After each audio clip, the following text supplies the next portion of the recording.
Veja, em relação à reforma trabalhista, eu acho que ela tem um déficit de legitimidade grande, desde a sua origem. Porque na Câmara Federal não foi alvo de debate social. Ponto.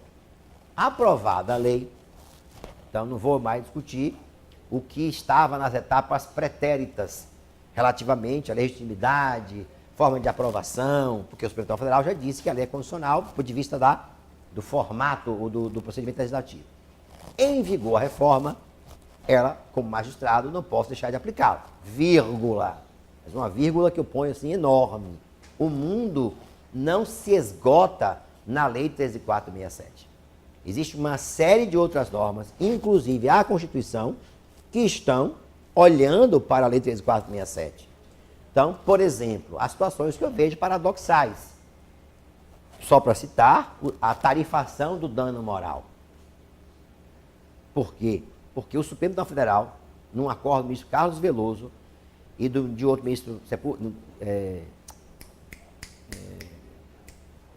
São Paulo, César Peluso, disse, aliás, o Supremo, com todas as letras, que definição objetiva e prévia de reparação por dano moral é inconstitucional. Quer dizer, há mais de 20 anos o Supremo disse isso. Qualquer norma que defina de maneira objetiva e prévia, ou seja, sem olhar as razões do caso, é inconstitucional. Porque aí o Supremo declarou que a lei das telecomunicações é inconstitucional por isso, que ela definiu um limite, um valor máximo para tarifação, para reparação por dano moral. Então, assim, não é porque a lei está que eu reconheça que ela tem déficit de legitimidade que eu não vou deixar de aplicar. Mas também eu não vou aplicá-la cegamente sem dizer, olha, aqui a inconstitucionalidade flagrante, aqui inconstitucionalidades que são possíveis, porque é o nosso papel de intérprete da norma. A norma tem que ser densificada, tem que ser interpretada, tem que ser analisada no contexto das demais normas. Então, eu tenho que manifestar essa minha posição. Neste caso aqui, não vejo constitucionalidades. Porque o legislador ponderou que exigir de empregador doméstico a garantia do juízo pela metade, como nós compreendemos, garantia do juízo é antecipação da execução, não vejo por isso constitucionalidade. Foi um sopesamento que ele fez para algumas categorias de empregadores, privilegiando a defesa em detrimento da garantia do juízo. Então, aqui eu não vejo uma inconstitucionalidade que possa ser apontada nesse dispositivo. Então, portanto, é uma norma que a mesma terá aplicação, até porque, como disse, o fato de retirar da conta do FGTS, o governo deu um tiro no pé, porque ele vai ver a diferença que vai provocar no saldo do FGTS, né? Enfim, nesse volume de recursos que gira em torno do FGTS, que é utilizado, obviamente, nos investimentos em plano nacional, saneamento, etc. Mas, enfim, não vem o caso agora. O Estado brasileiro, pelo Legislativo, pelo Executivo, aprovar esta norma, está em vigor. Portanto, a partir de 11 de novembro, as decisões que foram publicadas, não se vai mais exigir a GFIP no processo, mas sim uma guia de depósito em conta vinculada, que será remunerada essa quantia pela poupança. Observando a metade quanto a essas entidades que o legislador estabeleceu e a dispensa também em casos dessas três empresas. Uma novidade também é do parágrafo 11, quando diz, que é uma novidade também interessante, aqui eu não vejo também nenhuma peculiaridade que pudesse contrariar essa norma, que é a possibilidade de substituir o depósito recursal por fiança bancária. Já existia aquela discussão na Lei 68/30 de 80, que dizia que a fiança equivalia a depósito em dinheiro para todos os efeitos legais. O legislador agora, enfim, ampliou esta base de garantia do juízo na execução futura para permitir que haja a substituição da garantia do juízo para depósito recursal por fiança bancária ou seguro garantia judicial. Ou seja, uma modalidade securitária que o mercado certamente proverá. Isso, imagino eu, vai ser utilizado para as grandes empresas, os grandes devedores, vão contratar seguros que irão viabilizar essas garantias e, portanto, evitando que ele tenha que fazer o desembolso imediato das quantias objeto da garantia do juiz. Então, a novidade aqui, então, nesse dispositivo, com relação ao preparo, primeiro, mudar de depósito recursal, GFIP, para conta vinculada do juízo. Segundo, a remuneração do depósito não está mais vinculada ao FGTS, mas sim antes da poupança. Esse não nos diz respeito, porque é só remuneração do depósito mesmo. Terceiro, reduzir a metade do depósito para 5 tipos de devedores, sem fins lucrativos, empregador doméstico, empreendedor individual, microempresa, pequeno porte, e dispensar o depósito em caso de gratuita, entidades filantrópicas e empresas em recuperação judicial. E também a novidade também marcante é evitar o desembolso imediato com garantia por duas modalidades, seguro, fiança e fiança bancária. São novidades que temos no preparo recursal. E aqui, veja, ainda há pouco nós discutimos algumas questões sobre defeitos.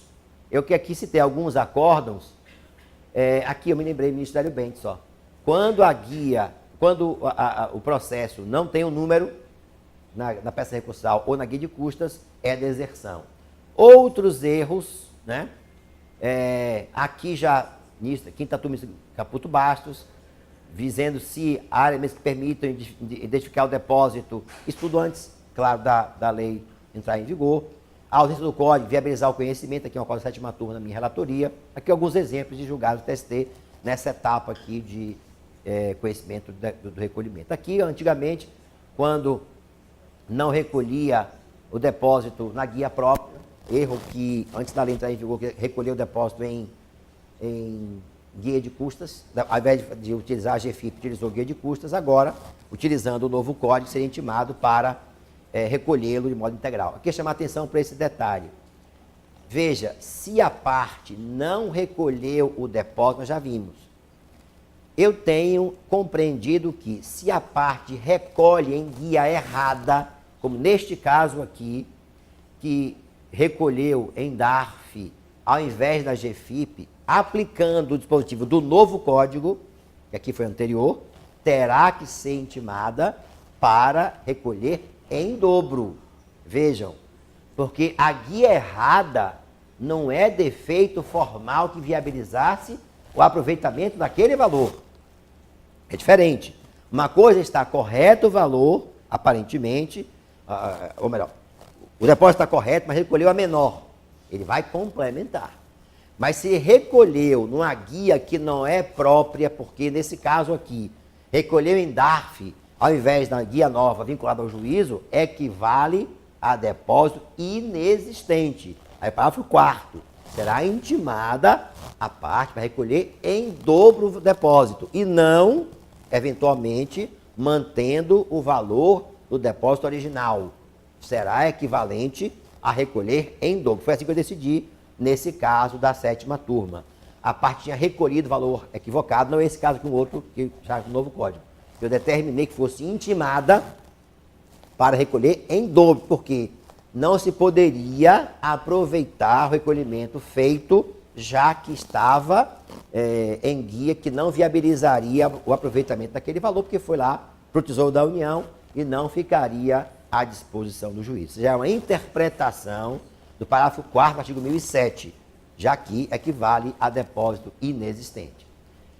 Guia elegível, autenticação elegível, o tribunal tem vários acordos, dezenas até talvez centenas, dizendo que aproveita o recolhimento e agora com o novo código, se for o caso, converte em diligência para que junte uma outra cópia elegível, comprovando que há o recolhimento. Tem até decisão também na sétima turma de Ferreira de Mello, quando tem um carimbo do banco, mas não tem autenticação, se tem admitido o recolhimento. Por quê?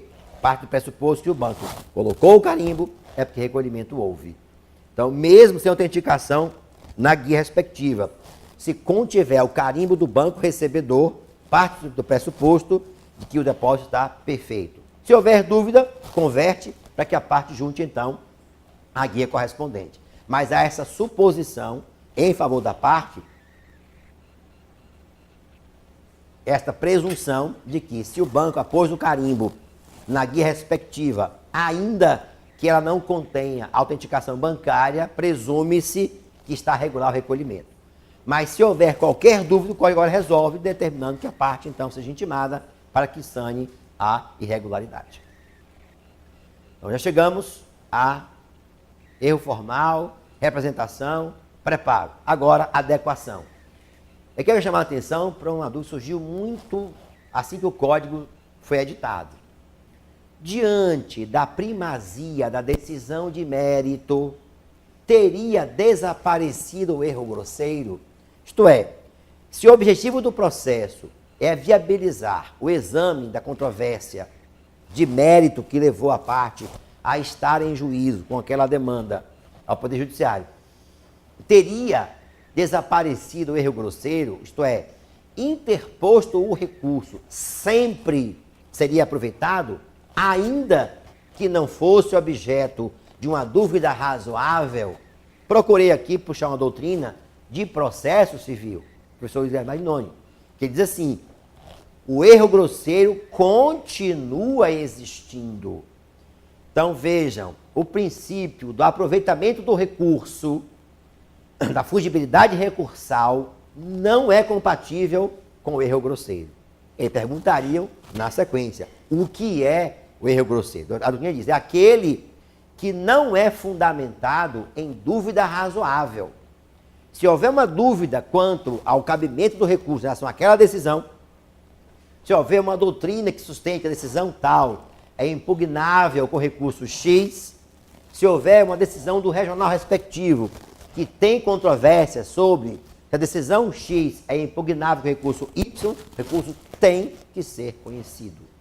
Mas se não houver um assento minimamente razoável na doutrina ou na jurisprudência quanto a ser aquele o recurso cabível em função da decisão respectiva, o recurso não poderá ser conhecido. Exemplo, em alguns tribunais denomina-se agravo interno, outros agravo regimental. O Código padronizou esse recurso chamado de agravo interno.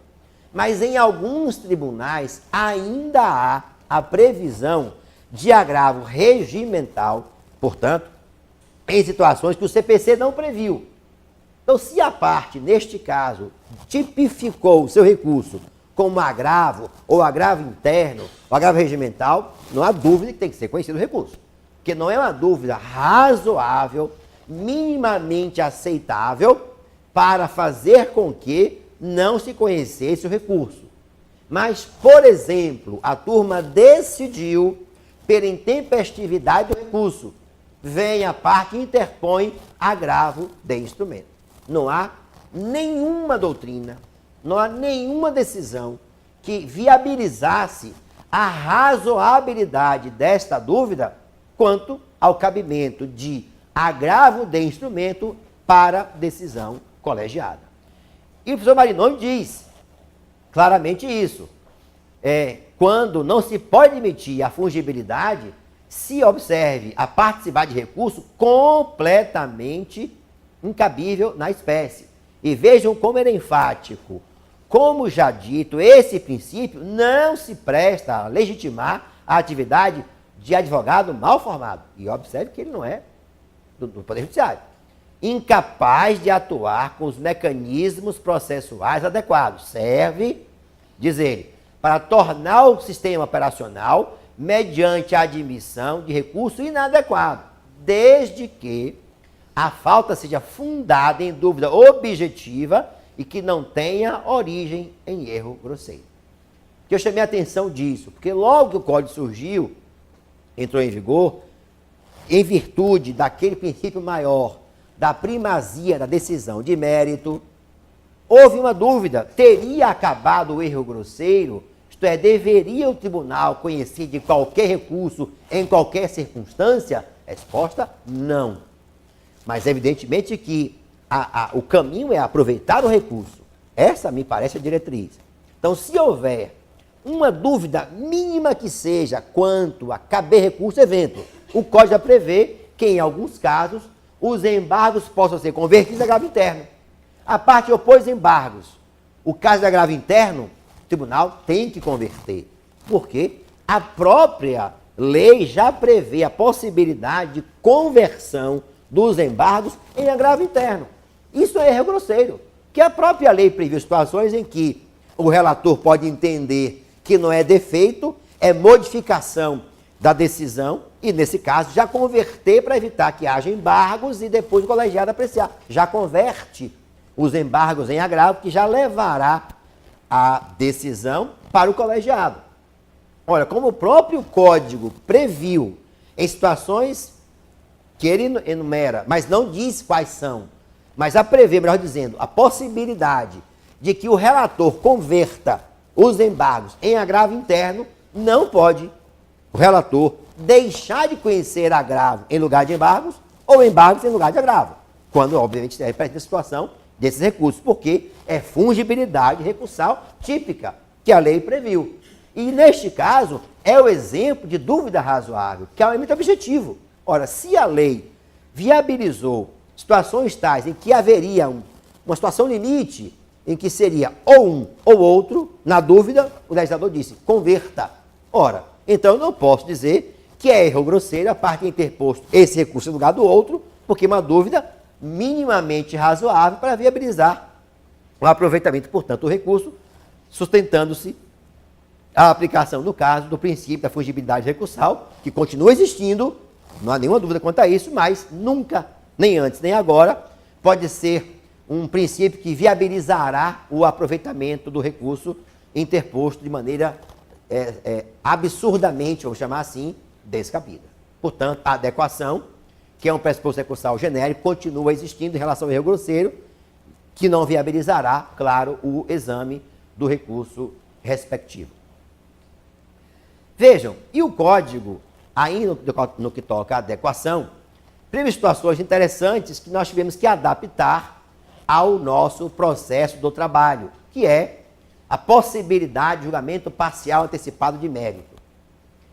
Claro que no nosso caso, especialmente nas varas que tem um interstício pequeno, que o juiz, enfim, julga logo tudo de uma vez, do ponto de vista prático, esta norma tem pouca aplicação ou pequena aplicação no nosso processo. Mas muitas vezes o juiz já pode, porque tem um caso que é perícia é complicada, complexa, vai demorar a solução do caso, ele pode já julgar os processos de forma parcial, os pedidos de forma parcial, e, portanto, dando ao processo condução em relação a esses pedidos, e, neste caso, evidentemente, caberá recurso imediato. Ou seja, aí em 39, para viabilizar a aplicação desta norma ao processo do trabalho, no que toca à adequação, disse, primeiro, reconheceu que o Código ampliou os casos, em relação ao 73, em que o juiz pode promover o julgamento parcial de mérito. Segundo, entendo o juiz de primeiro grau utilizado esta norma, evidentemente, deveria resolver a questão do recurso imediato. Caberia ou não recurso imediato. O tribunal entendeu que não era possível estabelecer a aplicação parcial desta norma, sem que desse a ela efetividade. Ou seja, se o juiz de primeiro grau decidiu por julgar o processo em capítulos, pegando temas que pudessem ser já solucionados, e proferir a sua decisão, caberá à parte interpor o imediato recurso ordinário. E em vindo ao tribunal, o tribunal decidindo como decidirá esse recurso, caberá recurso de revista imediato. Seguirá o processo todo o seu caminho em relação aos pontos já decididos. Claro que esta norma foi pensada, evidentemente, não para a nossa realidade. Processos que tinham pedidos que eram entre si independentes, mas não no nosso caso tem 5, 8, 10, 15, 20, 40 pedidos. Mas o juiz pode, não é porque, do ponto de vista prático, ela tenha pouca incidência, você vai negar, primeiro, a vigência e a eficácia desta norma. Pode haver uma situação tal que o juiz entenda que, por exemplo, a prova pericial é tão complexa, tão demorada, que não justificaria, ou ele até diria, que era melhor resolver os processos, os pedidos, que entre si fossem independentes em relação àqueles outros, dar seguimento ao feito, e o tribunal, então, julgaria o recurso ordinário de maneira imediata, e não ficaria, portanto, aguardando a solução dos demais pontos objeto da pretensão do autor. Eu quero chamar a atenção desse aspecto porque lá no artigo 1034, se não me falha a memória, do CPC,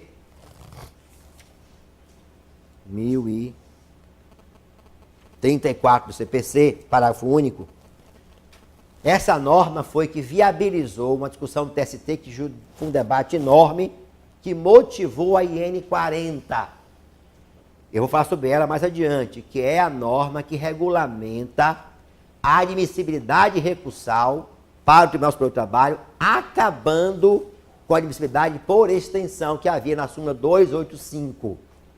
Eu vou voltar a isso mais adiante, mas eu vou só me adiantar aqui um pouquinho. O que é que diz, que tem a ver também com isto? O que é que diz esse dispositivo? 1034. Admitido o recurso extraordinário ou recurso especial, nos intérpretes especial, o Supremo ou o STJ julgará o processo aplicando o direito. Essa norma existia. Então, se entendia que o recurso, uma vez conhecido por um tema, recurso de revista, recurso extraordinário, o tribunal tinha que examinar a admissibilidade de todos os demais temas objeto do recurso de revista. Então, por exemplo, caberia ao presidente ou vice do regional, quem responsável por fazer o exame por delegação da admissibilidade recursal, bastaria examinar um tema. Se houvesse naquele tema viabilidade da admissão do recurso, admitir o recurso, e ao TST era incumbida a tarefa de examinar por extensão todos os demais pressupostos recursais alusivos aos outros temas, individualmente. Por dois fundamentos, então, o TST cancelou a súmula 285 e editou a IN 40.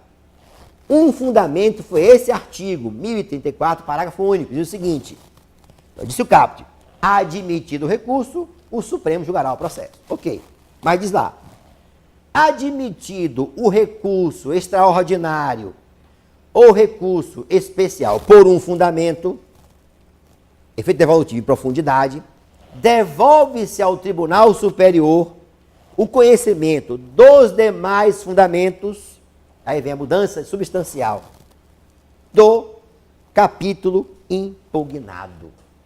Então, esse dispositivo consagrou, com todas as letras do nosso código, a clássica teoria de Dinamarca de que a decisão pode ser proferida em capítulos.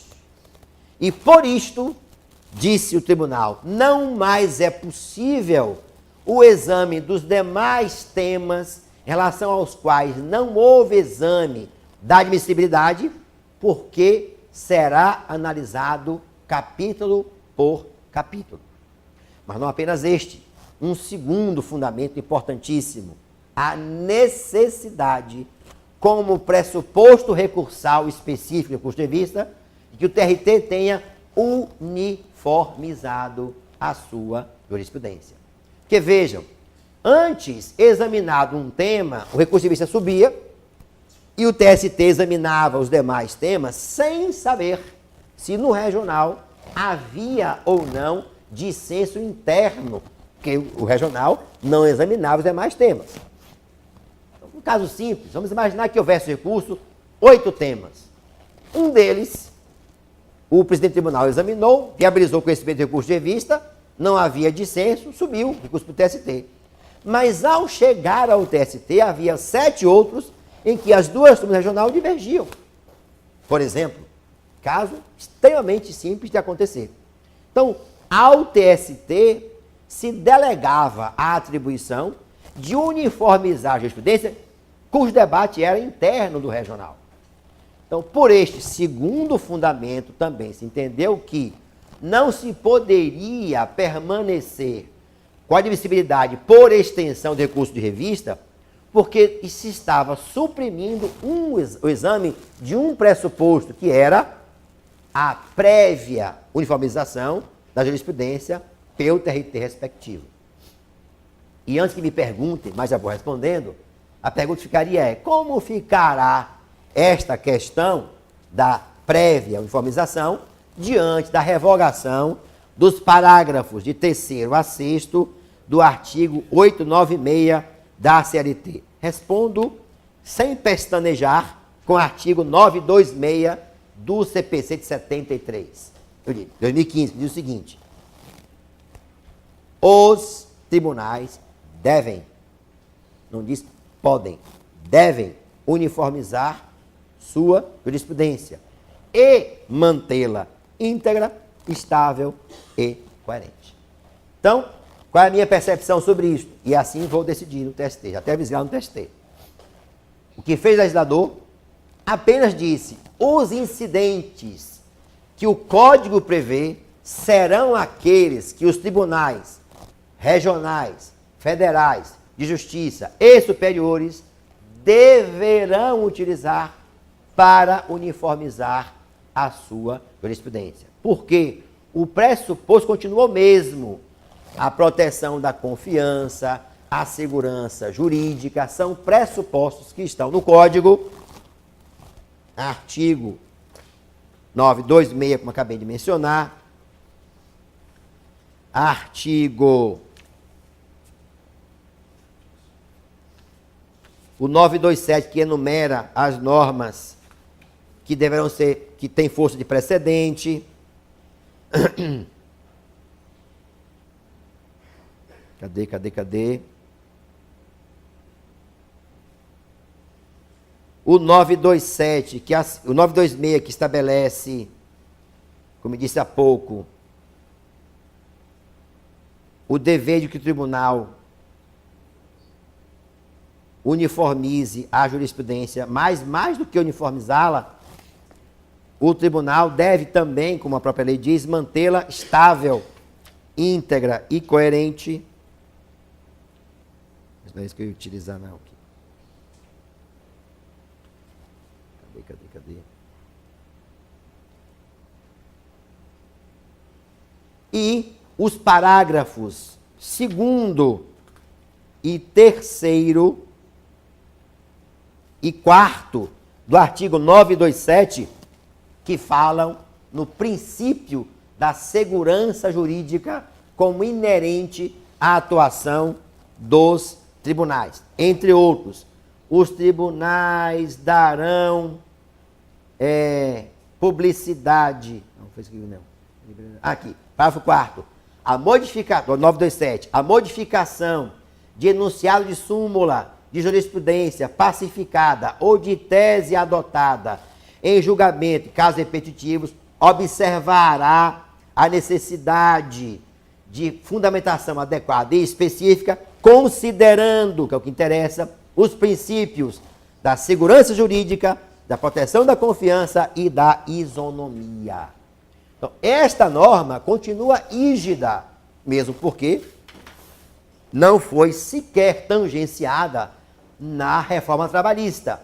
E o artigo 896B da CLT, que está em vigor, diz, e aí eu vou precisar, talvez, de uma outra CLT, que essa aqui não tem, ou tem, deixa eu ver, aqui é só comparada.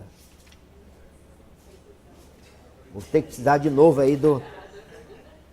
Vou à bancada ou não vou? Acho que vou, essa aqui acho que posso ir.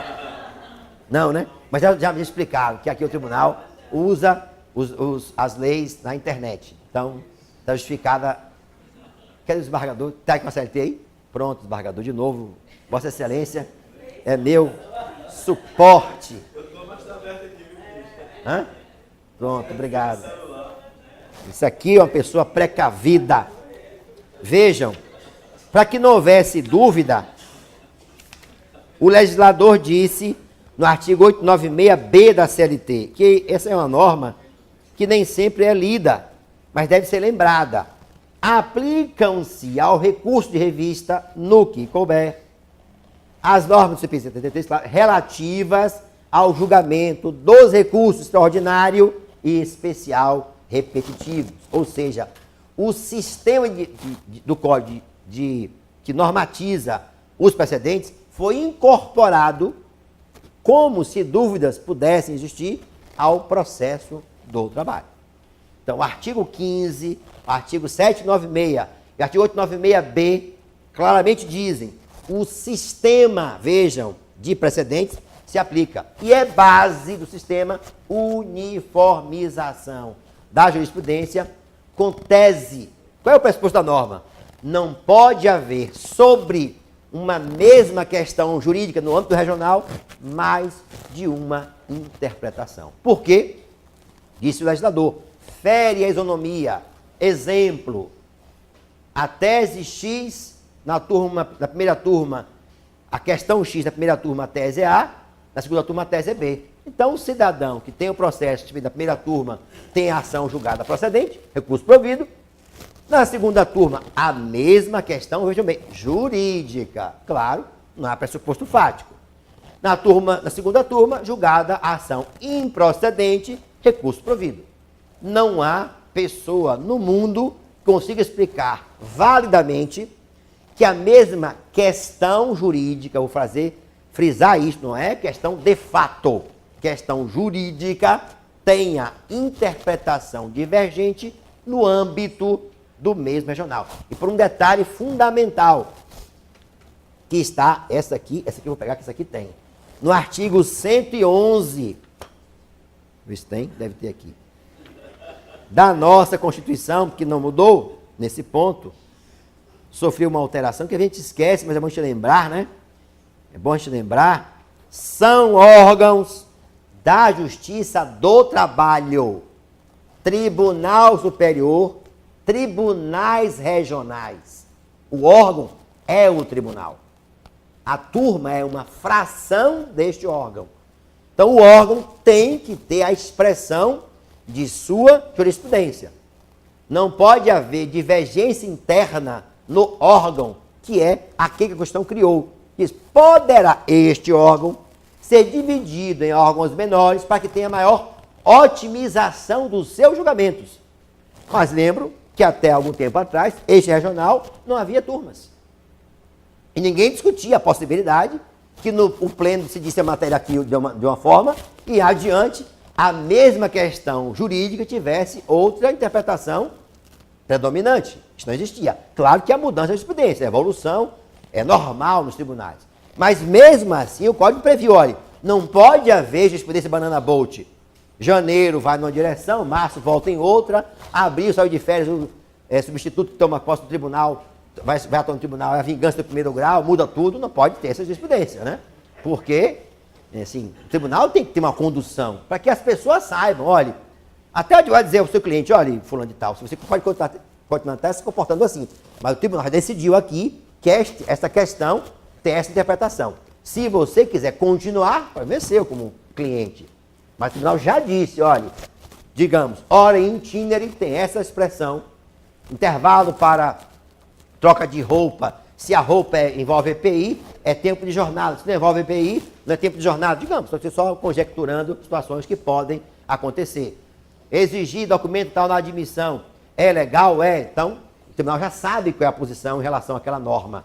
Ou seja, a parte, então, terá uma posição jurídica frente àquela questão e determinará o seu comportamento. Então, deixando muito claro, esse sistema em que o tribunal tem a diretriz a ser observada com os parágrafos de 896, de terceiro a sexto, não sofreram o sistema nenhuma mudança substancial, porque o tribunal continua com dois incidentes típicos. Já falei aqui, o IAC, incidente de assunção de competência e de resolução de demandas repetitivas. O primeiro não exige processos repetitivos, o segundo exige como pressuposto para o seu conhecimento. Então já vimos isso. Bom, e aí uma novidade também, que o Código já trazia, e a 13467 também reproduziu o que havia na IN 39, foi afirmar, diante da resistência que havia de alguns juízes do trabalho, em primeiro grau especialmente, o cabimento pleno do incidente de desconsideração da pessoa jurídica ao processo do trabalho. Como nosso plano aqui é recurso, não vou entrar na questão relativa ao próprio incidente, se é bom ou se é ruim, se é a medida boa ou não. Vamos deixar de lado esses pressupostos, porque senão a gente vai ficar aqui discutindo, tem pontos positivos, tem pontos negativos. Vamos partir do pressuposto que estamos estudando o recurso. Quando esse incidente foi tratado na IN39, nós ficamos discutindo exatamente a adequação do recurso. Porque ele é possível quando é suscitado na primeira instância, e quando, na fase de conhecimento, e quando surge na execução. E aí construímos uma tese que foi até uma tese interessante. Olha, como o incidente tem fundamentalmente como base salvar o patrimônio da pessoa que agiu de boa fé, ou seja, o sócio que era de fato o sócio adimplente, que não tinha feito parte da empresa quando o empregado começou a trabalhar, não é o sócio que quer se ocultar, é o sócio que tem um interesse legítimo em afastar o seu patrimônio. Você entendeu que seria irrazoável exigir que, julgada procedente essa discussão, exigisse que ele, para recorrer, tivesse que garantir com o seu patrimônio. Então, diante desta situação, previu-se que, vejam, haveria o cabimento do recurso imediato se fosse suscitado na fase de cognição, claro, não digo na petição inicial, que já caberia, claro, na própria decisão final, e se fosse suscitado na fase de execução, viabilizou-se a interposição pela adequação de qual seria o recurso cabível, agravo de petição, e como, repito, o interesse do incidente é proteger o patrimônio do sócio que agiu de boa fé, o tribunal entendeu que deveria afastar a necessidade da garantia de juízo neste caso. O que fez agora o legislador? Um passe de mágica, copiou a IN 39 nesse ponto para a Lei 13.467. É uma cópia fiel da IN 39. Claro, se for no tribunal, recurso cabível para viabilizar o exame da decisão do relator para o colegiado é agravo interno. Então, essas mudanças, então, que o legislador procurou consolidar. Primeiro, deixando claro, afastando, portanto, qualquer dúvida quanto ao cabimento desse incidente no processo do trabalho. Portanto, afastando qualquer possibilidade de uma atitude mais resistente dos colegas de primeiro grau, especialmente quanto a esse incidente ao nosso processo do trabalho. Segundo, dizendo que, se surgir como incidente, portanto, no curso da fase de conhecimento, que só lembrando, ele pode surgir na petição inicial indicando-se de logo o sócio, portanto, não será incidente, obviamente, nesse caso, será decidido pelo julgador de primeiro grau e, em sendo decidido, adequação, caberá recurso ordinário de imediato. Se o incidente, todavia, surgir na fase de execução, o tribunal resolveu e o legislador copiou, caberá agravo de petição. Mas, nesse caso, com uma, digamos assim, um favor legal, agora legal, que é dispensar o recorrente, o agravante, nesse caso, da garantia do juízo. Então, fechamos também mais esse ponto da Lei 13.467. Uma norma importantíssima, que está sendo, em muitos casos, esquecida, especialmente porque regimentos internos que prevêem disposições contrárias respeito à prevenção na segunda instância, diz o artigo 930 do CPC. Vejam, determina esse dispositivo uma regra, e veja o que eu vou dizer, imperativa, que se relaciona a juiz natural, diz lá, far-se-á a distribuição caput de acordo com o regimento interno do tribunal, observando-se a alternatividade, sorteio eletrônico e publicidade. E aí, regras de transparência e de política interna do tribunal e mais delegação de competência. Mas vem o que é mais importante. O primeiro recurso protocolado no tribunal torna prevento o relator para eventual recurso subsequente interposto no mesmo processo, ou seja, o relator do recurso ordinário é necessariamente o do agravo de petição. Mas vejam bem, não parou aí. Disse mais. Mesmo processo ou em processo conexo. Então vejam, que coisa interessante. Primeira hipótese. Veio lá uma discussão sobre, por exemplo, IDPJ. Subiu no tribunal o recurso sobre o incidente. O tribunal julgou, lá, faz o conhecimento. Voltou à primeira instância, reconhecido que o sócio, por exemplo, é parte legítima. O relator desse primeiro recurso tornou-se prevento para julgar o recurso ordinário final deste caso, eventual recurso ordinário posterior sobre o restante dos pedidos. Lembra? Julgamento parcial de mérito. Lembra?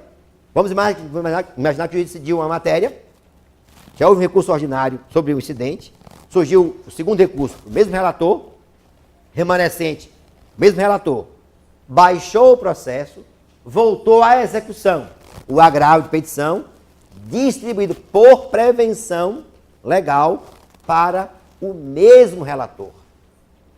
Ministro, ainda que ele tenha sido vencido. Sim.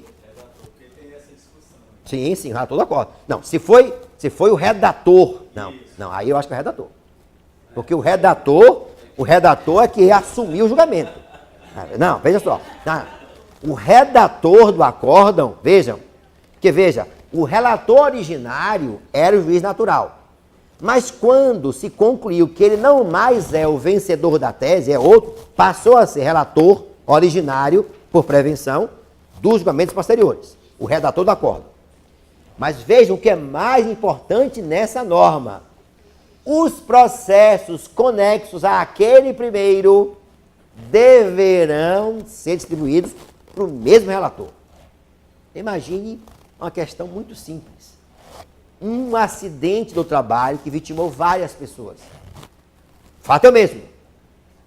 Um entrou com a ação, advogado, por sua estratégia própria, resolveu distribuir por reclamantes distintos o mesmo fato.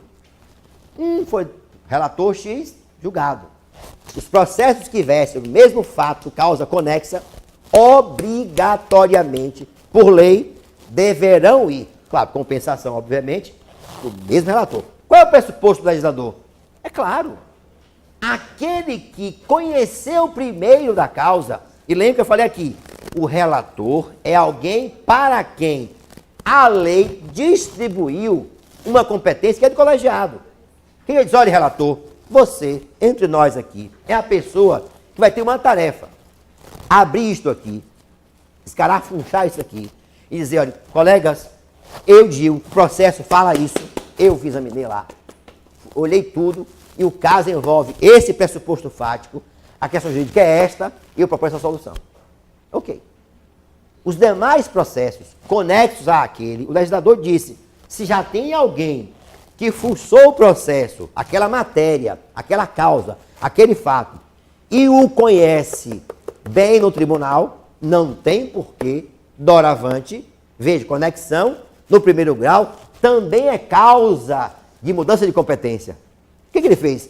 Adequou ao segundo grau, que já havia no primeiro. Dizendo, como tem alguém que já examinou aquele fato, já examinou aquela prova, especialmente no segundo grau, já examinou aquela prova, já extraiu uma ilação do que aquela prova concluir sobre o fato objetivo, não há porquê dizer que outros deverão participar como relatores de processos conexos. Então, eu desafio, e não quero estar errado, um regimento interno dos nossos tribunais, e digo TST, inclusive, que já tem observado essa regra. No caso do primeiro recurso, não, vários já previam isso, até pela questão de praticidade. Como relator que julga o recurso ordinário, é quem conhece melhor a causa e, portanto, julgará a execução da decisão que ele, afinal, foi quem a proferiu. Vários juízes internos já tinham essa cláusula regimental, portanto, assim prevendo. Mas agora, nós ampliou este horizonte, dizendo que não apenas a prevenção determinada pelo primeiro recurso, mas também para o processo conexo. E aí, claro, é juiz natural. Se é juiz natural, é cláusula inderrogável. Por quê? Claro, isso pode influenciar substancialmente o resultado do processo. E os pedidos antecedentes? Tutelas antecedentes a recurso. Antes do ajuizamento do primeiro recurso, vamos dizer assim. Eu estou analisando aqui uma hipótese que aconteceu aqui na prática. Só me causa constrangimento para jogar fora. Não, antes. Eu não sei o que é. Não, só um parênteses, porque às vezes já passei alguns apertos. Não, pessoal, não sei o que é um caso assim. E o caso assim é um pau no tribunal, uma confusão que deu, mataram 5. E eu sempre.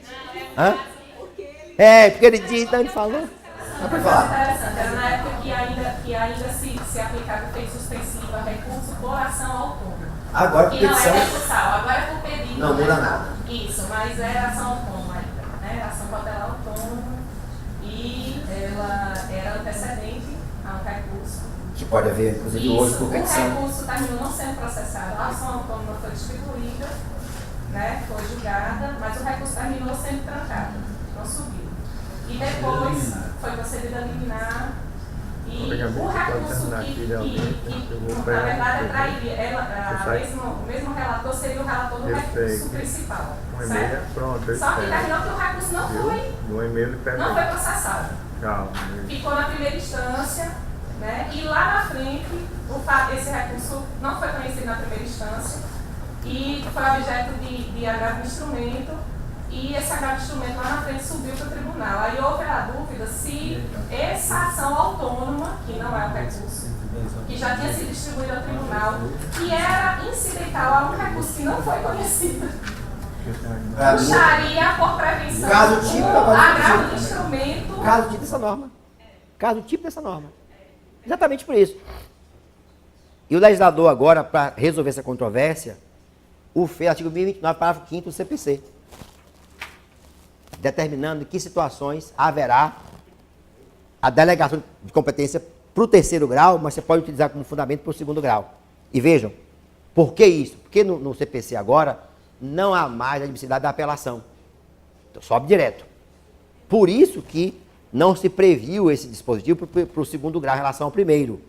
Porque a apelação não é mais sujeita à admissibilidade do 1º grau, sobe direto.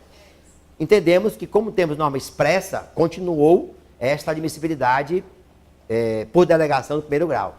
Mas o que diz o artigo 1029, parágrafo 5º? Isso é um caso interessantíssimo. Vejam, o Supremo Tribunal Federal tem uma jurisprudência dizendo o seguinte: cabe reclamação por usurpação de competência quando a autoridade encarregada de exercer o juízo da admissibilidade não faz. Então, digamos o seguinte, um caso real. Eu preciso só ver se eu posso contar o caso real, porque acho que não foi julgado ainda. Então, um caso hipotético. Tá, esqueça o caso real.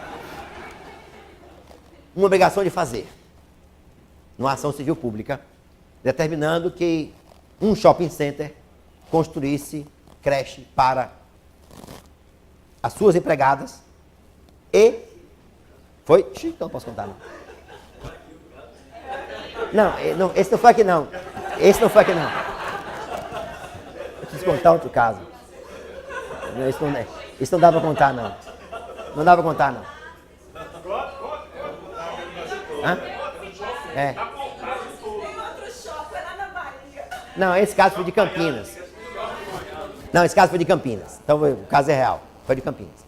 Vejam, houve uma decisão, tutela antecipada, para que o shopping construísse creches para as suas empregadas e empregadas das terceiras e empregados lojistas. Houve um pedido de suspensão, decidiu-se a matéria, recurso no regional, e o presidente do tribunal interpôs recurso no mês de novembro, outubro, sei lá, chegou em obrigação de fazer com multa diária de R$50 mil.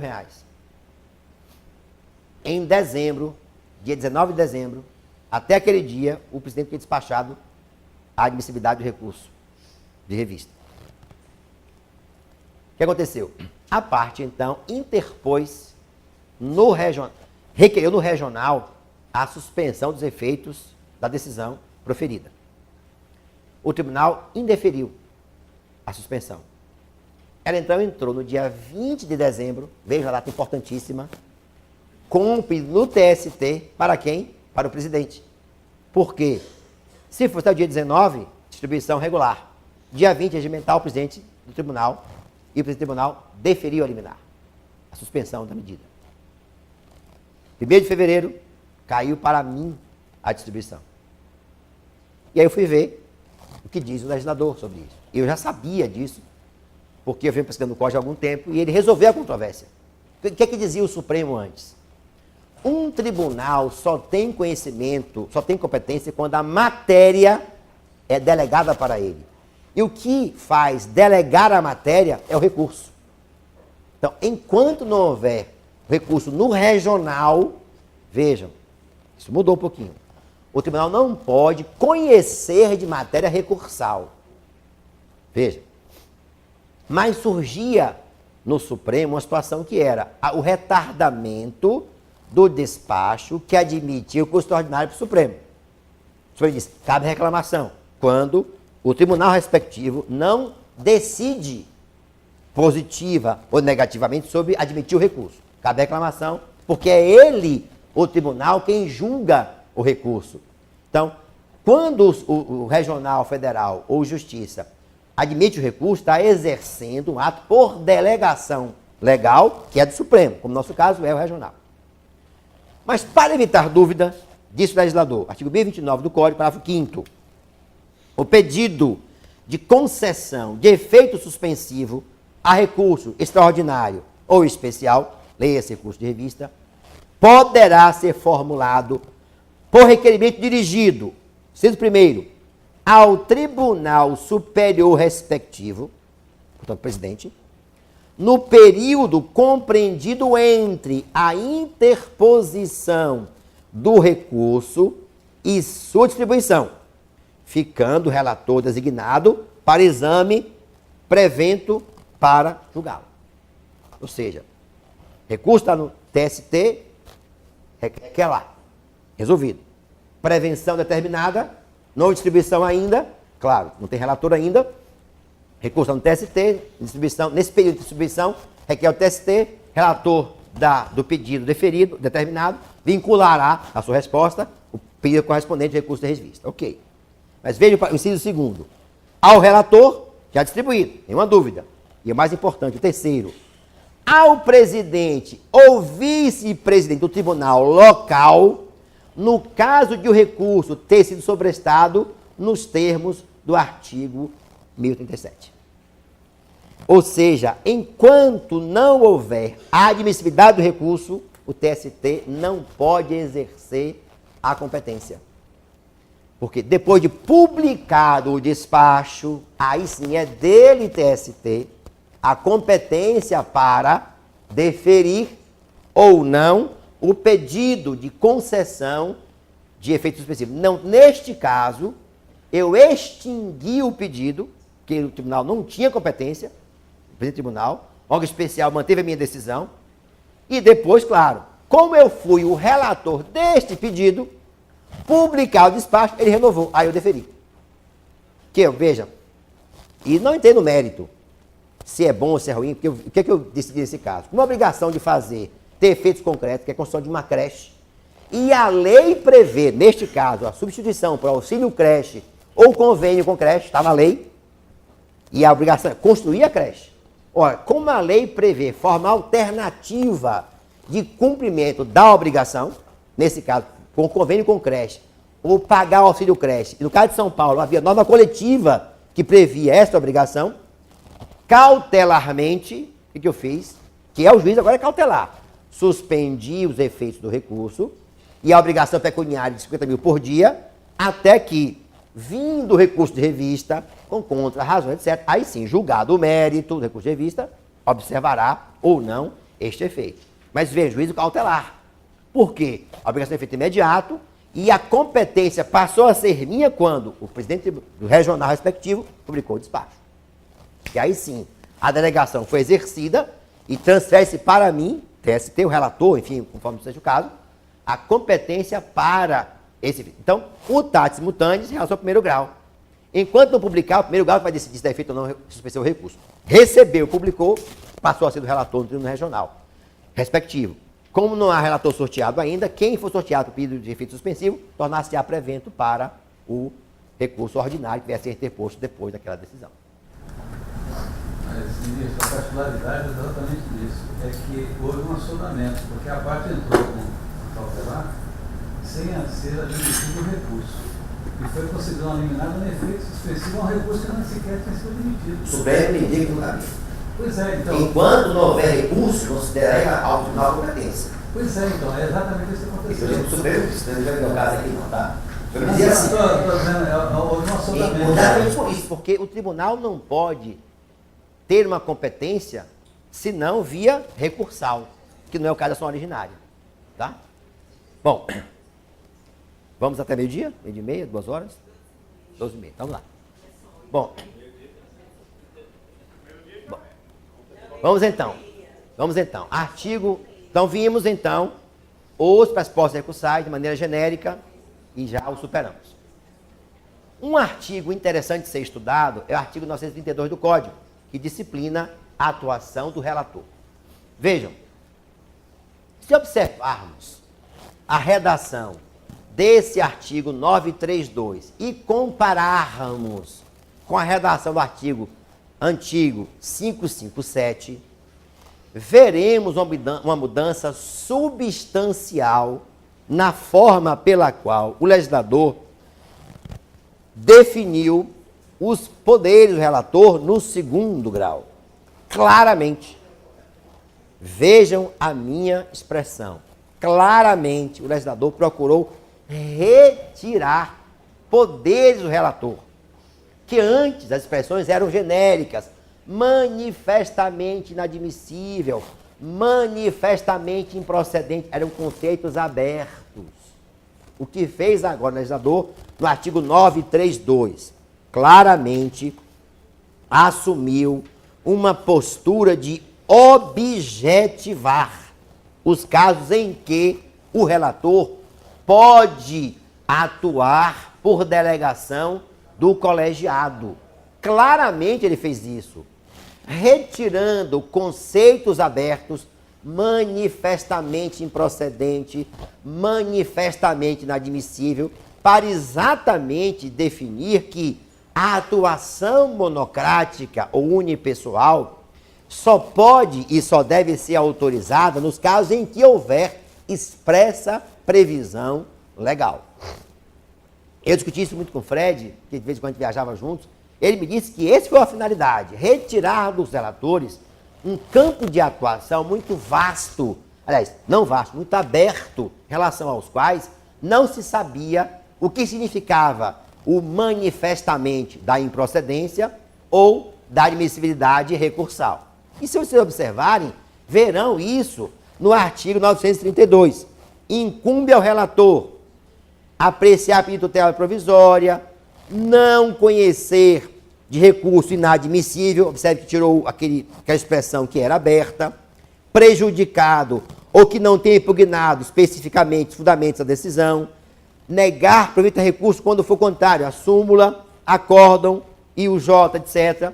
Ou seja, procurou estabelecer de maneira mais clara, de maneira mais objetiva, os casos em que o relator deveria atuar de ofício e, portanto, por delegação dos demais julgadores.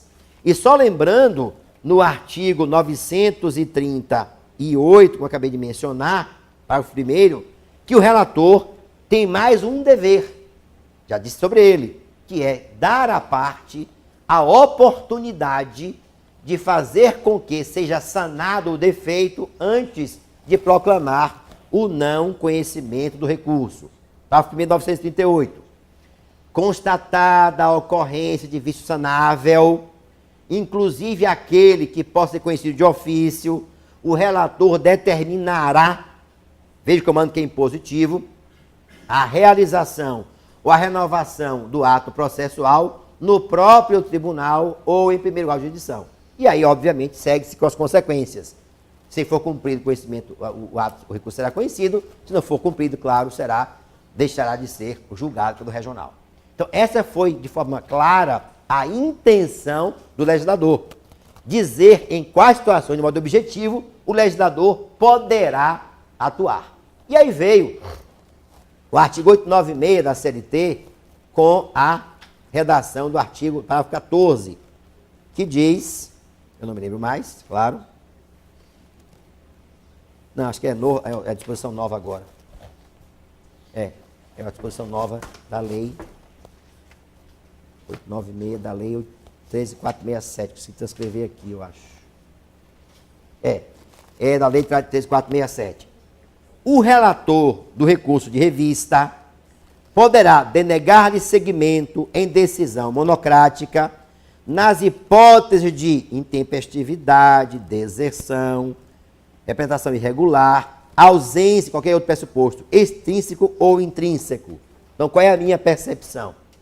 O parágrafo 14, o artigo 896, embora se refira ao relator do recurso de revista, pode ser aplicado, aliás, digo mais, deve ser aplicado aos TRTs por aplicação analógica, que, óbvio, é sempre uma atuação por delegação. Já estava autorizada esta competência pela regra matriz do CPC, artigo 932. Já vimos também que o artigo 938 se aplica de igual modo aos regionais. Então, por extensão, e sugiro como sugestão, portanto, que o regimento interno preveja essa possibilidade, usando como fundamento a regra do parágrafo 14, artigo 96 da CLT, para prever claramente, não haver nenhuma dúvida, e com isso o relator poder fundamentar o regimento interno, a norma, portanto, do dispositivo legal que autoriza a sua atuação monocrática nos casos que a própria lei agora prevê para o recurso de revista. Então, eu sugeriria, claro, que o tribunal já resolvesse essa pendência para evitar que haja discussão posterior quanto à ausência de previsão legal ou regimental que o relator atuasse nesses casos previstos agora na Lei 13.467 de 2017.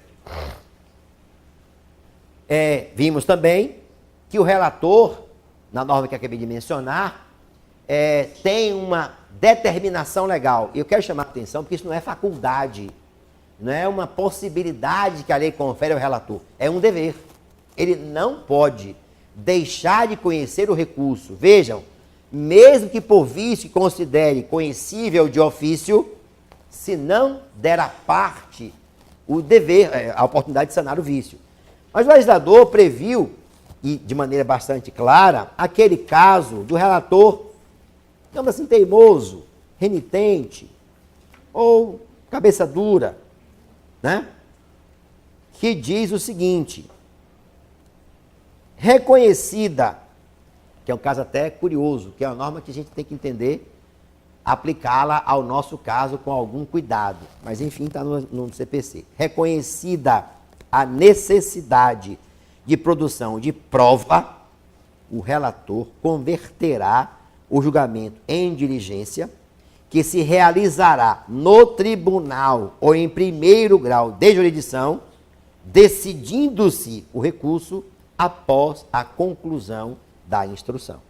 É uma regra interessante, porque, veja, transfere para o relator do tribunal a possibilidade de, entendendo relevante a questão jurídica, entendendo relevante a necessidade de prova, ele abrir no tribunal uma fase instrutória, que ele pode ele mesmo conduzir ou determinar que baixem os autos da primeira instância, que instruirá, mas não julgará a matéria, retornará ao tribunal, sem dúvida nenhuma, sacrificando aqui, a posição do legislador, o duplo grau de jurisdição.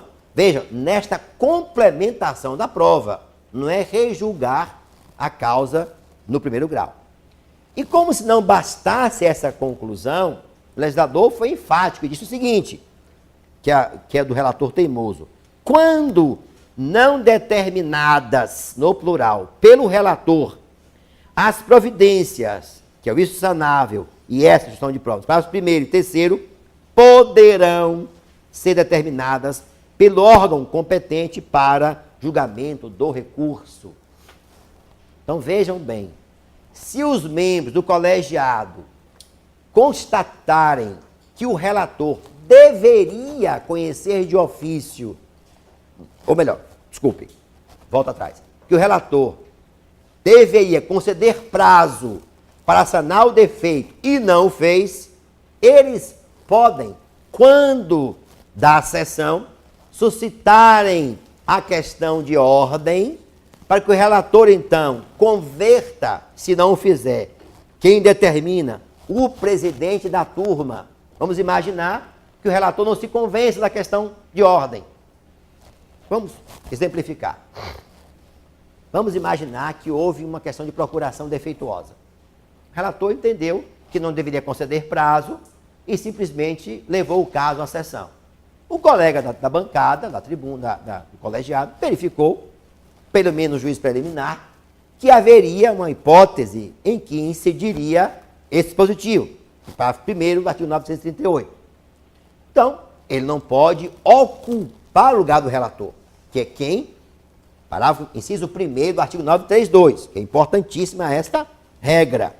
O relator é quem conduz o processo no tribunal. Está dito aqui, 932. Incumbe o relator dirigir e ordenar o processo no tribunal. Então, quem comanda no tribunal o processo é o relator. Então, é papel dele. Diz aqui, inclusive produzir prova. Mas o relator, neste caso a que me referi, não concedeu o prazo. Digo eu, o colega da bancada não pode ocupar o lugar do relator. Quem pode? O colegiado, que manda o relator, obviamente. Como questão de ordem.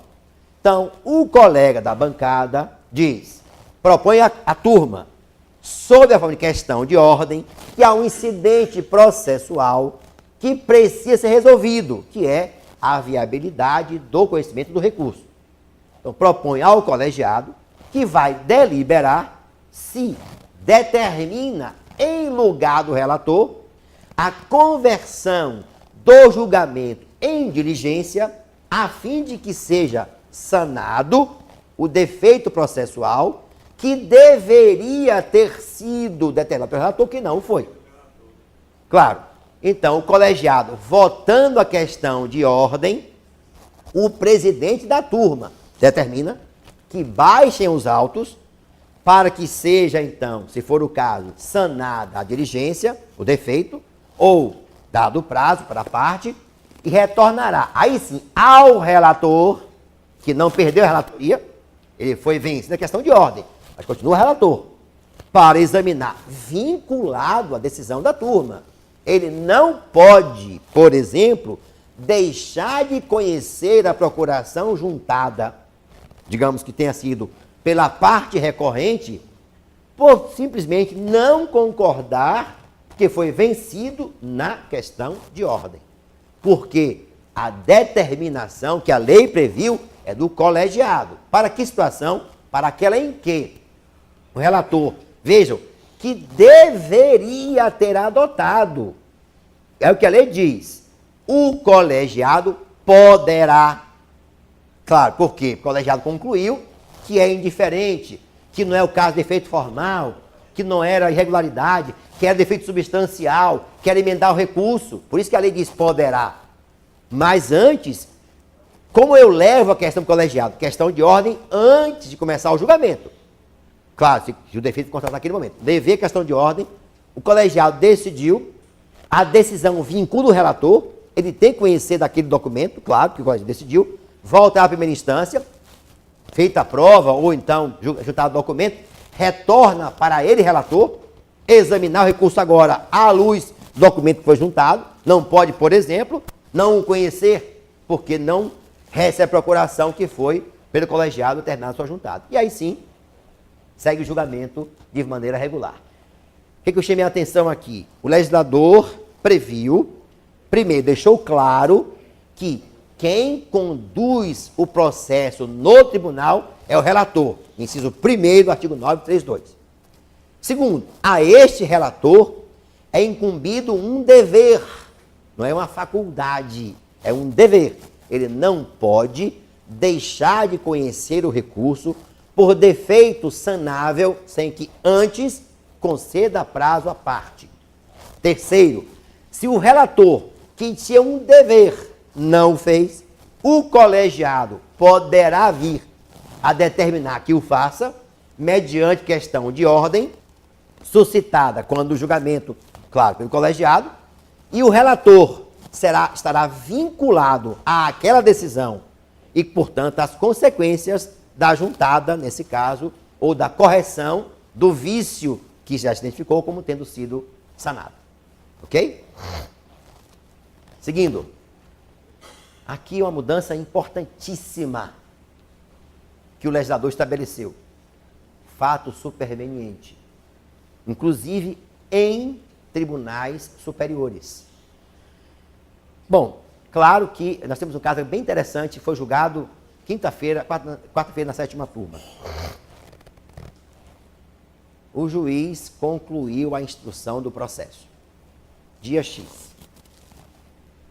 Levou alguns meses para proferir a decisão.